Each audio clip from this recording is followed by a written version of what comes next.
Hello and welcome to Zoology Pathshala. I hope you're all doing well. In today's video, we are going to discuss bacteria. आज की इस video में मैं आपको bacteria के बारे में बताऊंगी। जो टॉपिक हमारा यूपीएलटी ग्रेड या फिर जीआईसी लेक्चरर सीएसआईआर नेट वगैरह की अगर आप प्रिपरेशन कर रहे हैं, उसकी जो रिक्वायरमेंट्स रहेंगी, उसका जो लेवल रहेगा उसके ऊपर बेस्ड होगा। ठीक है, सबसे पहले हम स्टार्ट कर लेते हैं कि जनरल कैरेक्टरिस्टिक्स क्या होते हैं बैक्टीरिया के, देख लेते हैं। ठीक, ये हमारे प्रोकैरियोटिक ऑर्गेन्स होते हैं। ठीक है, इसमें मतलब कि हमारा जो न्यूक्लियस होता है उसके ऊपर कोई भी हमारी मेम्ब्रेन कह लो या न्यूक्लियर मेम्ब्रेन जो है कि प्रेजेंट नहीं होती। ठीक है, नो मेम्ब्रेन बाउंड न्यूक्लियस। और जो ऑर्गेनल्स हैं उनके ऊपर भी कोई भी मेम्ब्रेन कह लो वो नहीं होती। इसको डिस्कवर किसने किया था अगर ये पूछा जाए तो हमारा लेवेनहुक जो थी, उन्होंने इसको डिस्कवर करा था 1676 में। और उन्होंने इसको बैक्टीरिया नहीं बोला था, तब उन्होंने इसको एनिमल प्लूस जो है नेम दिया था। ठीक है, और हम जो हमारी बैक्टीरियम कॉइंड हुई है वो हमारी क्रिस्टिन एहनबर्ग ने दी है 1828 में। और जो इसकी जो स्टडी वगैरह जो करी गई है वो लुइस पास्चर और हमारे रॉबर्ट कोच के द्वारा करी गई है, जिनको हम फादर ऑफ बैक्टीरियोलॉजी भी बोलते हैं। ठीक है, ये हमारा एक सिंप्लीफाइड मैंने आपको डायग्राम दिखा रखा है बैक्टीरिया का। इसमें हमारे फ्लैजिला प्रेजेंट होते हैं, पिलाए प्रेजेंट होते हैं और डीएनए मटेरियल जो है हमारा अंदर ऐसे ही जो है कि रहता है। ठीक है, आइए चलिए इसके साइलेंट फीचर्स देख लेते हैं। साइलेंट फीचर्स की अगर मैं बात करूँ तो ये यूनिसेलुलर होते हैं, माइक्रोस्कोपिक होते हैं, इनका साइज़ बहुत ही छोटा होता है, जैसे कि हमारे 0.2 से 5 म्यूमीटर, या फिर कुछ स्पीशीज़ अगर हम देखें इसकी तो वो 50 म्यूमीटर तक भी जाती है। ठीक है, जेनेटिक मटेरियल जो है नेक्ड होता है, जैसे अभी मैंने बताया कि मेम्ब्रेन बाउंड नहीं होता वो। और हमारा डीएनए जो होगा वो double stranded DNA circular form में जो है कि रहेगा। ठीक है, रिप्रोडक्शन की अगर हम बात करें तो इसका रिप्रोडक्शन बहुत जल्दी जल्दी होता है, रैपिडली होता है। इनका जो जनरेशन टाइम होता है वो शॉर्ट होता है। अगर हैबिटेट की हम बात करें कि ये कहाँ पाया जाता है, कौन से हैबिटेट्स में पाया जाता है, तो इसके एक्सट्रीमली डाइवर्स हैबिटेट्स देखे जाते हैं, जैसे कि मान लीजिए सॉइल, वाटर, एयर या फिर कोई भी एक्सट्रीम इन्वायरमेंट हो गया, वहाँ पे सब जगह पे ये जो है कि हमें बैक्टीरियाज जो हैं देखने के लिए मिलते हैं। अब ये कुछ केसेस में ऐसा भी हो सकता है कि ये अपने सर्वाइवल स्ट्रेटजी के लिए, सर्वाइवल के लिए जो है कि एंडोस्पोर्स जो है फॉर्म कर लें अपने सर्वाइव करने के लिए। ठीक है, आगे देखते हैं। अब हम इसकी मॉर्फोलॉजी के बारे में बात कर लेते हैं कि इनके हमारी शेप्स कैसे होते हैं या उनकी शेप्स में अरेंजमेंट वगैरह कैसी रहती है। सबसे पहले हमारी शेप आ गई स्पेरिकल शेप, जिसे हम कोकी बोलते हैं बैक्टीरिया के केस में। ठीक है, मोनोकोकस जो होते हैं वो सिंगल स्पेरिकल जो है कि ऑर्गेन्स होते हैं, जैसे कि हमारे माइक्रोकोकस एग्जाम्पल हो गया। ठीक है, डिप्लोकोकस जो होते हैं उसमें हमारे 2 हो गए, मतलब कि पेयर ऑफ कोकी हो गए। डिप्लोकोकस निमोनिया इसका एग्जाम्पल हो गया। स्ट्रेप्टोकोकस में हमारी पूरी एक चैन होती है, जैसे कि हमारी स्ट्रेप्टोकोकस फ्योजीन्स हो गया। या फिर स्टेफाइलोकोकस भी होते हैं, जिसमें जो हमारा ग्रेप लाइक क्लस्टर हमें देखने के लिए मिलता है। इसका अगर हम एग्जाम्पल लें तो स्टेफाइलोकोकस ऑरियस जो है हमारा इसका एग्जाम्पल हो गया। सार्सिनिया की अगर मैं बात करूं तो इसमें हमारे जो क्यूबिकल पैकेट्स होते हैं, या तो वो 8 के बने होंगे या फिर उससे ज़्यादा जो है कि हमारे ये कह लीजिए जो सेल्स हैं, बैक्टीरियल सेल्स हैं, उनके बने होंगे। ठीक है, इसमें जो हमारे एग्जाम्पल हो गया वो सार्सिनिया लूचिया हो गया। ठीक है, आगे देखते हैं। नेक्स्ट हमारी जो शेप रहती है इसकी वो हमारी बेसिली रहती है, जो हमारी रॉड शेप्ड होती है। ठीक है, बेसिली सिंगल बेसिलस जो होता है, जिसके हमारी इस्चोरिया कोलिया में होता है, कोली में होता है। या फिर डिप्लोबैसिलस होता है जिसकी हमारी क्लेप्सिलिया में हो गया। या फिर स्ट्रेप्टोबैसिलस होता है जिसमें हमारी चेन्स में जो है कि पाया जाता है। सिंगल मतलब कि मोनोबैसिलस, डिप्लो मतलब कि पेयर में होगा। ठीक है, और स्ट्रेप्टोबैसिलस मतलब कि चेन में जो है कि पाया जाएगा। और एक कोकोबैसिलस भी देखा जाता है, इसमें हमारी शॉर्ट रॉड्स होती हैं, मतलब कि लंबी लंबी रॉड्स ना हो करके छोटी छोटी रॉड्स जो हैं आपस में अटैच होंगी, है ना, जैसे कि हमारा हीमोफिलस हो गया। ठीक है, थर्ड फॉर्म अगर हम इसकी देखें तो वह हमारी स्पायरल फॉर्म हो गई। स्पायरलम जैसे हमारा हो गया, जिसमें हमारे रिजिड स्पायरल होते हैं, स्पिरलम वॉलंटस। या फिर स्पिरोशीट हो गया, जिसमें हमारे थिन और फ्लेक्सिबल स्पायरल्स होते हैं, जैसे कि हमारा ट्रिपोनेमा पैलिडम। या फिर विब्रियो करके होता है, जो हमारा कॉमा शेप्ड हो गया बैक्टीरिया, विब्रियो क्लोरेरा। ठीक है, आगे देखते हैं। इसके अगर मैं स्ट्रक्चर की बात करूँ तो बहुत स्ट्रक्चर में कुछ ऐसा हार्ड नहीं है, बहुत ही सिंपल सा स्ट्रक्चर होता है। सेल एनवेलप की अगर मैं बात करूँ तो सेल एनवेलप जो हमारा बाहर का एनवेलप होता है उसकी 3 लेयर्स होती हैं। सबसे पहली होती है हमारी ग्लाइकोकैलिक्स। ग्लाइकोकैलिक्स जो होती है ये कैप्सूल टाइप की शेप होती है, कह लो, या हमारी लेबलिंग कह लो या लेयर कह लो, वो होती है, ठीक है।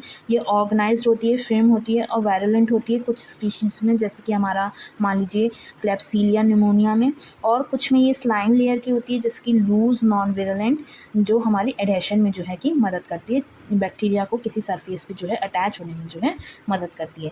सेल वॉल की अगर मैं बात करूँ तो सेल वॉल जो होती है इसकी हमारी वो पेप्टिडोग्लाइकिन की बनी होती है, ठीक है। और हमारी जो 2 टाइप के बैक्टीरिया हैं, ग्राम पॉजिटिव बैक्टीरिया और ग्राम नेगेटिव बैक्टीरिया, उसमें ये अलग अलग कह लो थिकनेस में जो है कि मौजूद होती हैं। ग्राम पॉजिटिव में ये थिक होगी और ग्राम नेगेटिव में ये थिन होगी, ठीक है। और ग्राम पॉजिटिव बैक्टीरिया में जो है कि टाइकोइक एसिड इसमें प्रेजेंट होंगी जो हमारी सेल वॉल होगी। और अगर हम ग्राम नेगेटिव बैक्टीरिया की बात करें तो उसमें जो है कि ये थिन पेप्टिडोग्लाइकिन की बनी होती है, 10 to 20% ही इसकी ये सेल वॉल का जो होगा, ठीक है। और आउटर मेम्ब्रेन जो होगी ना बेटा, वो इसमें लिपोपॉलीसेक्राइड्स की बनी होगी, ठीक है। और इसमें जो हमारा वॉयलेट कलर होता है, जो हम जिसके बेसिस पे इनको बैक्टीरियाज को डिफाइन कर रहे हैं कि ये ग्राम पॉजिटिव हैं या ग्राम नेगेटिव हैं, वो ये कलर वॉयलेट कलर जो है रिटेन नहीं करता है, मतलब कि इस पर जो हमारा स्टेन होगा वो नहीं आएगा। इसमें काउंटर स्टेन आता है सैफ्रनिन कलर का या फिर पिंक कलर का हम बोल सकते हैं, ठीक है। अब सेल वॉल का अगर मैं फंक्शन देखूँ तो इसमें ये शेप प्रोवाइड करता है, रिजिडिटी प्रोवाइड करता है, जो ऑस्मोटिक लाइसिस हो सकता है उसको प्रिवेंट करने का काम करता है, या फिर पैथोजेनिसिटी जो होती है उसको मेंटेन करने का ये काम जो है सेल्स वॉल जो है हमारी करती है। प्लाज्मा मेम्ब्रेन हमारी थर्ड लेयर हो गई हमारे सेल एनवलप में। ये हमारी ट्राई लैमिनार होती है, फॉस्फोलिपिड बाइलेयर होती है जिसमें हमारे प्रोटीन्स प्रेजेंट होते हैं। इसके अगर मैं फंक्शंस की बात करूँ तो ये एक सेलेक्टिव ट्रांसपोर्ट मीडियम की तरह हमारा वर्क करती है, ठीक है। रेस्पिरेशन भी हमारा इसी के थ्रू होता है क्योंकि इसमें हमारे ETS जो हैं रहते हैं। और फोटोसिंथेसिस की अगर मैं बात करूँ तो जो फोटोसिंथेसिस की प्रोसेस, जो फोटोसिंथेटिक बैक्टीरिया होते हैं जो अपना खाना खुद बना रहे हैं, उनमें फोटोसिंथेसिस का प्रोसेस भी हमारा प्लाज्मा मेम्ब्रेन के थ्रू ही होता है, ठीक है। इसमें हमारे मीजोसोम्स भी प्रेजेंट रहते हैं जो कि हमारे इस मेम्ब्रेन की फोल्डिंग्स कह लीजिए वो होती है, ठीक है। और इनका जो काम होता है मीजोसोम्स का, वो हमारा सेल डिवीजन के दौरान या फिर DNA रेप्लिकेशन के दौरान ये हमारे हेल्पफुल रहते हैं मीजोसोम्स, ठीक है। ये चीज़ आप ध्यान रखिएगा। आगे देखते हैं। नेक्स्ट जो हमारा इसका एक स्ट्रक्चर आ गया वो हमारा आ गया प्रोटोप्लाज्म, जो हमारे सेल एनवेलप के अंदर जो मौजूद होता है प्रोटोप्लाज्म।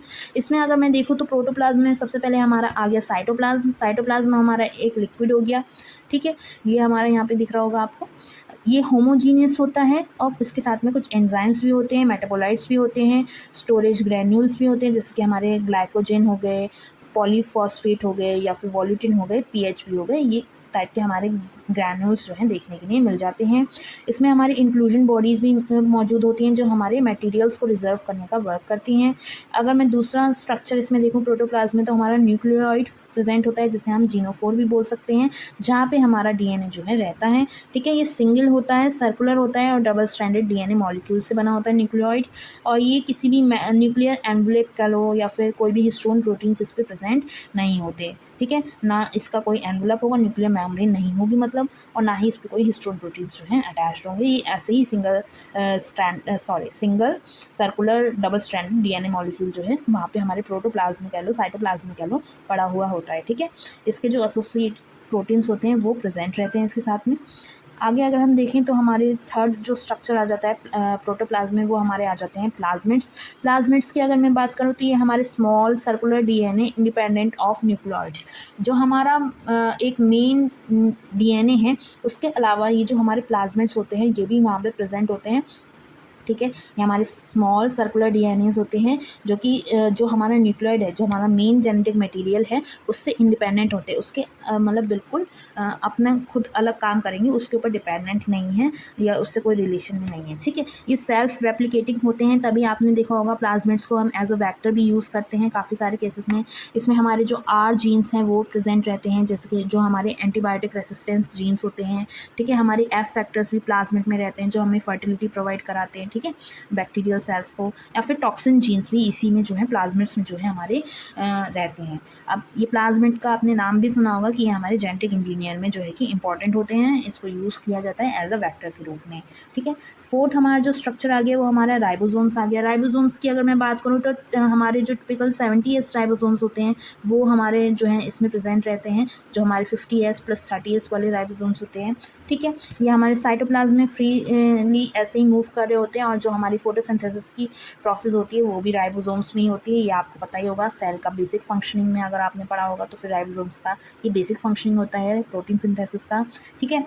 और ये हमारे जो एंटीबायोटिक्स हो गए जैसे टेट्रासाइक्लिन या फिर कोराम्फेनिकोल या फिर जो ऐसे एंटीबायोटिक्स होते हैं वो भी हमारे 70S राइबोसोम पर ही वर्क करते हैं, एक्ट करते हैं, ठीक है। आगे देख लेते हैं, आगे हमारे अपेंडेजेस आ गए। अपेंडेजेस की अगर मैं बात करूँ तो इसमें हमारे फ्लैजिला सबसे पहले हम बात करेंगे, जो कि हमारे लोकोमोशन के लिए वर्क करते हैं, लोकोमोटरी ऑर्गन की तरह वर्क करते हैं, ठीक है। ये हमारे फिलामेंटस प्रोटीन से बने होते हैं, फ्लैजिलन जिसे हम बोल सकते हैं, ठीक है। अल्ट्रा स्ट्रक्चर होता है, मतलब कि फिलामेंट की तरह होंगे, ये हुक की तरह होंगे या फिर बेसल बॉडी की तरह होंगे।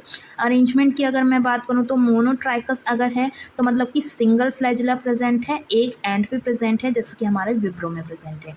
ये चीज़ें आपको याद रखनी है। मोनोट्राइकस का मतलब क्या होता है, सिंगल फ्लैजिला है, एक एंड पे प्रेजेंट है, तो उसे हम मोनोट्राइकस बोलेंगे, ठीक है। एम्फीट्राइकस होगा कि दोनों एंड पे एक एक फ्लैजिला जो है प्रेजेंट हो, वो एम्फीट्राइकस हो गया। लोफोट्राइकस जो होगा वो हमारा एक टफ्ट के रूप में, मतलब कि एक गुच्छा कह लीजिए, उसके रूप में एक एंड पे जब प्रेजेंट होगा तो वो लोफोट्राइकस हो गया। और पेरिट्राइकस जो हो गया वो हमारे पूरे सेल पे जब हमारे फ्लैजिलास प्रेजेंट होंगे तो वो पेरिट्राइकस जो है हमारा बोला जाएगा, ठीक है। पिलाई या फिर हम फिमरे की बात करें तो हमारे ये जो लॉन्ग होते हैं और कुछ ही मात्रा में होते हैं, फ्यू नंबर्स में होते हैं, ठीक है। और ये हमारे कॉन्जुगेशन में जो हमारा DNA ट्रांसफ़र का प्रोसेस हो रहा है कॉन्जुगेशन के टाइम पे, उसमें जो है कि ये हमारे वर्क करते हैं। फिमरे की अगर मैं बात करूँ तो ये शॉर्ट होते हैं, पिलाई से शॉर्ट होंगे, ठीक है। फिमरेस मतलब कि पिलाई कम मात्रा में थे और ये हमारे ज़्यादा मात्रा में देखे जाते हैं। और ये हमारे जो है अटैचमेंट के लिए, जो हमारा कोई भी सरफेस है या कोई भी होस्ट सेल से जाकर के जब बैक्टीरिया अटैच हो रहा है तो फिमरे जो है उसमें हमारा वर्क करेंगे, ठीक है। तो इन दोनों का आपको फंक्शन प्रॉपर्ली याद होना चाहिए कि पिलाई क्या वर्क कर रहे हैं और फिमरे क्या वर्क कर रहे हैं। पिलाई देखो लॉन्ग है, कम मात्रा में होगा और कॉन्जुगेशन में यूज़ हो रहा है। फिमरे क्या है, छोटा होता है, शॉर्ट लेंथ होती है, ठीक है, और न्यूमरस नंबर में होता है, मतलब कि ज़्यादा मात्रा में होता है, और जो सरफेस है या होस्ट सेल्स है उससे अटैचमेंट के लिए यूज़ हो रहा है, ठीक है। नेक्स्ट देखते हैं, अगर हम न्यूट्रिशन की बात करें, न्यूट्रिशन कैसा रहता है बैक्टीरिया में, तो सबसे पहले हम ऑटोट्रॉफ्स की बात करेंगे। इसमें हमारे ऑटोट्रॉफ्स देखे जाते हैं, जो हमारे कुछ फोटो ऑटोट्रॉफ्स भी होते हैं जो हमारे फोटोसिंथेसिस की प्रोसेस पूरी करते हैं, ठीक है। हमारी जैसे नॉर्मल फोटोसिंथेसिस होती है कि सनलाइट और CO2 के प्रेजेंस में हो रही है, ठीक है। इसका अगर हम देखें तो इसमें क्लोरोफिल ना होकर के हमारा बैक्टीरियो क्लोरोफिल प्रेजेंट रहता है, कंटेन रहता है, जिसके द्वारा ये जो है कि फोटोसिंथेसिस की प्रोसेस करते हैं। ऑक्सीजनिक फोटोसिंथेसिस होती है, मतलब कि इसमें ऑक्सीजन का इन्वॉल्वमेंट नहीं होता। अगर हम इसका एग्जाम्पल देखें तो रोडोस्पिरिलम या फिर क्लोरोबियम जो हमारे बैक्टीरियाज हो गए वो इसके फोटो ऑटोट्रॉफ्स के एग्जाम्पल हो गए, ठीक है। नेक्स्ट अगर हम देखें तो हमारे कीमो ऑटोट्रॉफ्स भी होते हैं, ठीक है, जो हमारी एनर्जी जो है ऑब्टेन करते हैं, हमारे जो इनऑर्गेनिक सब्सटेंसेस हैं उसको ऑक्सीडाइजिंग करके ऑक्सीडेशन करके उनका, उसके बाद में ये जो है एनर्जी लेते हैं कीमो ऑटोट्रॉफ्स। अगर इसके मैं एग्जांपल्स की बात करूँ तो जो हमारे निट्रोसोमोनाज होते हैं, ठीक है, या फिर निट्रोबैक्टर जो होते हैं, ये हमारे कीमो ऑटोट्रॉफ्स में आ गए। नेक्स्ट अगर मैं देखूँ इसका मोड ऑफ न्यूट्रिशन हमारा हेटरोट्रॉफ्स भी रहते हैं। ये हेटरोट्रॉफ्स की अगर मैं बात करूँ तो सबसे पहले हमारे आ गए सैप्रोफाइट्स। सैप्रोफाइट्स जो हैं हमारे जो डेड ऑर्गेनिक मैटर जो खाने वाले हो गए, जो हमारे डिकम्पोजर्स में आ गए, वैसे बैक्टीरिया जो हैं सैप्रोफिटिक उनका मोड ऑफ न्यूट्रिशन रहता है, ठीक है। कुछ हमारे पैरासाइट्स भी देखे जाते हैं जो कि हमारा होस्ट पे रह करके उससे न्यूट्रिएंट को एक्सट्रैक्ट करने का वर्क करते हैं, जिसके हमारे जो पैथोजेंस हो गए हैं, जैसे कि हमारा माइकोबैक्टीरियम, ठीक है, ये हमारा एक पैथोजन है, पैरासाइट है, ठीक है। सिम्बियोंट भी रहते हैं, मतलब कि ये सिम्बायोसिस भी करते हैं, म्यूचुअल बेनिफिट में रहते हैं, ठीक है, जैसे कि हमारा राइजोबियम हो गया हमारे लेग्यूम नोड्यूल्स में, या फिर एजोस्पिरिलम जो है हमारा हो गया, ठीक है। स्पेशल कैटेगरीज़ की अगर मैं बात करूँ तो हमारे मिथेनोजेंस भी होते हैं कुछ, जो मिथेनोबैक्टीरियम हो गए हमारे, ये हमारा मीथेन प्रोड्यूस करते हैं एनारोबिक कंडीशंस में, ठीक है।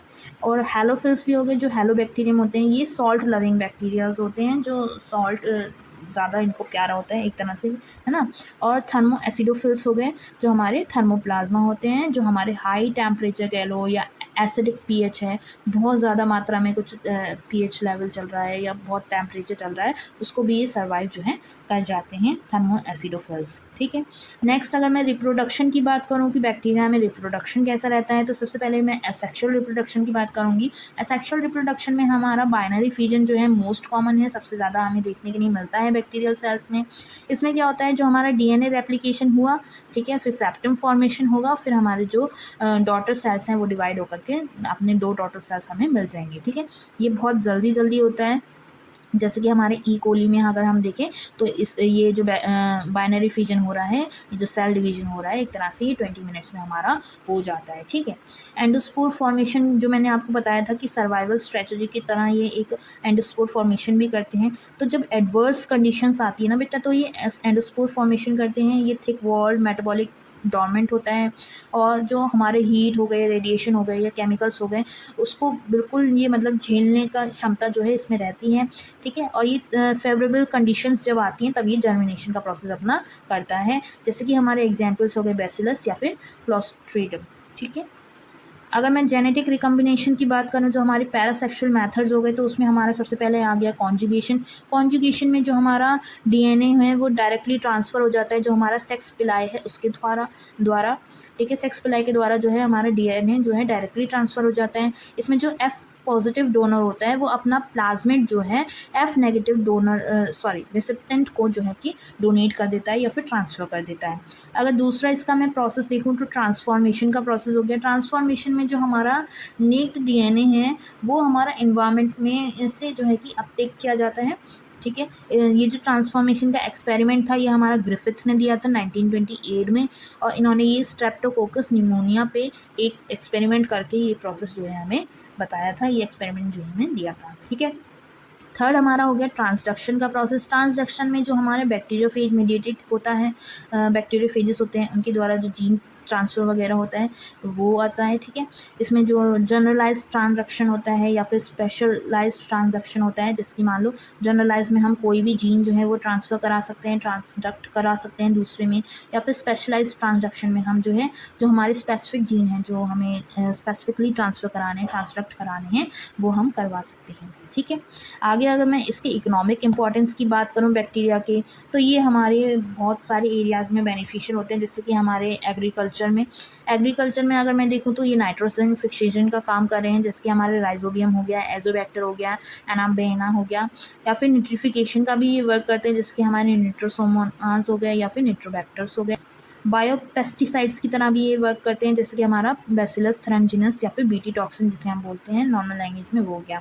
कंपोस्टिंग और सॉइल फर्टिलिटी को भी मेंटेन करने के लिए, कंपोस्टिंग का वर्क करने के लिए ये जो है हमारे बेनिफिशियल होते हैं। इंडस्ट्री में अगर मैं इनकी बात करूँ, इंडस्ट्रियल एरियाज़ में, तो जैसे हमारे डेयरी इंडस्ट्री हो गई, जो लैक्टोबैसिलस होता है, जो हमारा मिल्क से कर्ड बनाने का, चीज़ बनाने का, योगर्ट बनाने का वर्क करता है, उसमें ये वर्क होता है। फर्मेंटेशन प्रोसेस में अगर मैं देखूँ तो अल्कोहल बनाने के लिए हमारा क्लोस्ट्रीडियम एक्सीटो ब्यूटिलिशियम या फिर विनेगर जो है, जो हमारा एसिटोबैक्टर से बनता है, ये बैक्टीरियाज जो हैं इसमें यूज़ होते हैं। एंटीबायोटिक्स की अगर मैं बात करूँ तो हमारा स्ट्रेप्टोमाइसिस जो है स्ट्रेप्टोमाइसिन बनाने में, टेट्रासाइक्लिन बनाने में या फिर एरिथ्रोमाइसिन बनाने में जो है कि यूज़ हो रहा है।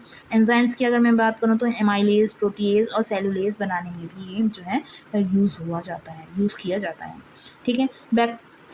बायोटेक्नोलॉजी और रिसर्च के अगर मैं डिपार्टमेंट देख लूँ या स्कोप देख लूँ, तो उसमें भी इसका बहुत ज़्यादा यूज़ है, बेनिफिट है, ठीक है। ये हमारे जो मॉडल ऑर्गेनिज्म है उसकी तरह हम इसे ले लेते हैं, जैसे कि हमारा जो ई कोली बहुत ही फेमसली यूज़ होने वाला जो है कि एक बैक्टीरिया सेल हो गया। और जेनेटिक इंजीनियरिंग में भी यूज़ होता है, जैसे कि हमारे इंसुलिन प्रोडक्शन में, वैक्सीन प्रोडक्शन में, या फिर जो ग्रोथ हार्मोन्स होते हैं उनके प्रोडक्शन में यूज़ हो रहा है। बायो रेमिडिएशन की प्रोसेस भी हमारी जो है इनकी मदद से होती है, जो हमारा पॉल्यूटेंट्स हैं, ऑयल स्पिल्स हैं, उनके डिग्रेडेशन प्रोसेस के लिए। फूड इंडस्ट्री की अगर मैं बात करूँ तो पिकल्स, विनेगर्स, प्रोबायोटिक्स जो हैं, जो हमारी गट हेल्थ के लिए बेनिफिशियल बेनिफिशियल होते हैं उसको बनाने के लिए, उसमें भी ये जो है कि बैक्टीरिया जो हैं यूज़ होते हैं। अगर मैं इसके हार्मफुल इफ़ेक्ट्स की बात करूँ तो हमारी कुछ ह्यूमन डिसीज़ हैं जो हमारे बैक्टीरिया से होती हैं, जैसे कि हमारे ट्यूबरकुलोसिस हो गया, जो माइकोबैक्टीरियम ट्यूबरकुलोसिस बैक्टीरिया नाम के बैक्टीरिया से होती हैं। टाइफाइड की अगर मैं बात करूँ तो सैल्मोनेला टाइफी जो है फैलाता है इसको। कोलेरा की बात करूँ तो वो विब्रो कोलेरा हो गया। प्लेग्यू की बात करूँ तो यर्सीनिया पेस्टिस जो है, इस टाइप की डिसीज़ेज जो हैं इन बैक्टीरिया से हमारी होती हैं। टिटनेस की बात करूँ तो क्लोस्ट्रीडियम टिटैनी, या फिर डिप्थीरिया की बात करूँ तो कॉरिनीबैक्टीरियम डिप्थीरिया जो है हमारा, ये डिप्थीरिया जो है फैलाता है। प्लांट डिसीज़ेज़ में भी ये जो है कि वर्क करता है। प्लांट डिसीज़ेज़ भी इससे होती हैं, जैसे कि हमें सिट्रस कैंकर, ठीक है, ज़ैंथोमोनास सिट्री से होती है। रिंग रॉट ऑफ पोटैटो जो हमारा क्लेवीबैक्टर मिचिगिनेस से होती है। या फिर क्रूसीफर्स की बात करूँ तो फिर वो हमारी ज़ैंथोमोनास कैम्पेस्ट्रिस से होती है। फूड स्पॉइलेज में भी ये हमारा जो है कि बैक्टीरियाज देखने के लिए मिलते हैं, जिनसे हमारा फूड स्पॉइलेज हो जाता है, हार्मफुल इफेक्ट होता है, जैसे कि हमारे पुट्रीफेक्शन ऑफ मीट, या फिर सोरिंग ऑफ मिल्क की अगर हम बात करें तो, या फिर एनारोबिक बैक्टीरियाज जो होते हैं वो हमारी फूड पॉइजनिंग भी कॉज कर सकते हैं, जैसे कि अगर मैं एग्जाम्पल ले लूँ तो हमारा क्लोस्ट्रीडियम बोटुलिनियम, ठीक है। तो यही थे हमारे बैक्टीरियाज और उनका जो है जनरल कैरेक्टर्स, उनके साइलेंट फीचर्स, या फिर उनका न्यूट्रिशन कैसा होता है, या उनका रिप्रोडक्शन कैसा होता है, या उनका इकोनॉमिक इम्पोर्टेंस क्या रहता है। आई होप आपको ये वीडियो अच्छी लगी होगी और आपको ये चीज़ें अच्छे से समझ में आई होंगी। बहुत ही कंसाइज वे में मैंने आपको ये नोट्स प्रोवाइड कराए हैं, क्योंकि ज़्यादा लेंथी मैटर में अक्सर जो है इम्पॉर्टेंट चीज़ें रह जाती हैं। पर अगर आपको ये वीडियो पसंद आई हो तो मेरे चैनल को सब्सक्राइब करना ना भूलिएगा, ज़ूलॉजी पाठशाला, और ऐसी ही वीडियोज़ के लिए मेरे चैनल को नोटिफिकेशन जो है ऑन करिए, बेल आइकन को दबाइए, और इस वीडियो को लाइक करना ना भूलिएगा, और कमेंट करके मुझे नेक्स्ट टॉपिक के बारे में भी ज़रूर बताइए कि आप कौन सा टॉपिक जो है नेक्स्ट चाहेंगे। इस वीडियो के ऊपर मैं MCQs वीडियो भी जल्दी ही अपलोड करूँगी, जो हमारे UPLT ग्रेड और UPGIC लेक्चरार के ऊपर बेस्ड होगी। तो 50 MCQs रहेंगे और वो भी मैं आपको जल्दी जो है प्रोवाइड करा दूँगी। आप मेरे टेलीग्राम चैनल पे भी ज्वाइन हो सकते हैं, उसका लिंक आपको मेरे YouTube बायो में मिल जाएगा, ठीक है। वहाँ पे मैं आपको इसके नोट्स और PDF वगैरह सब कुछ अवेलेबल करा दूँगी, आप मुझे वहाँ पे पिंग कर सकते हैं। Stay tune, bye bye.